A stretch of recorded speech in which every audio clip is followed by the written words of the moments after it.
Hello guys, I hope you're having a great time on Seasonal Discovery so far. I was testing several things in wetlands when I came across this farm. The mobs are around level 25 to 26, so any class should be able to do this one. Now Crimson Dragon Whelplings have always been a solid farm throughout WoW, as they drop the tiny Crimson Whelpling companion pet. On Horde side, on my server, this pet was selling for 40 gold and Alliance side just over 16 gold. But that's not the main reason why we would farm these young dragons. The Crimson Whelplings have a fairly consistent drop rate of smoldering pants that add spell power to fire spells. Since spell power is fairly hard to come by in Classic, these pants are useful for both fire mages and destruction warlocks.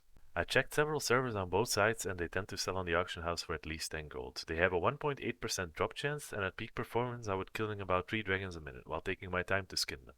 The only issue is that you might run out of Crimson Whelps and have to kill some Red Whelps or Lost Whelps while you wait for respawns. Now they drop Smoldering Boots and Smoldering Gloves respectively. These are fairly useless as they only contain Spirit or Stamina. On top of that, they have no chance of dropping the pet. The Lost Whelp is also immune to shadow damage, so stick to the Crimson Whelps as best you can. Hey, me from the future here. Looking back at the footage, I realized there's a fourth kind of whelp, named Flame Snorting Whelp, with an even higher chance of dropping the pet, but he does not drop the legs. Instead, you have a chance of getting the Smoldering Rope.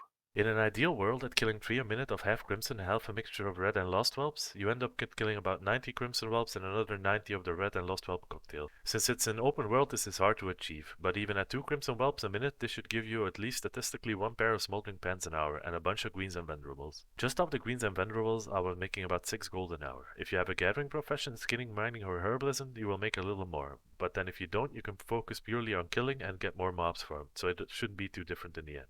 There's a vendor nearby for both factions that you can sell your junk to in case your inventory gets filled. He can be found over here. The price of the pants was nearly 14 gold on my server on Horde side, netting me a total of 20 gold an hour. Although seeing as other servers had it around 10 gold, this might be a little steep. At 15 gold an hour, not counting a possible pet drop, is more viable, but make sure to check your economy before starting.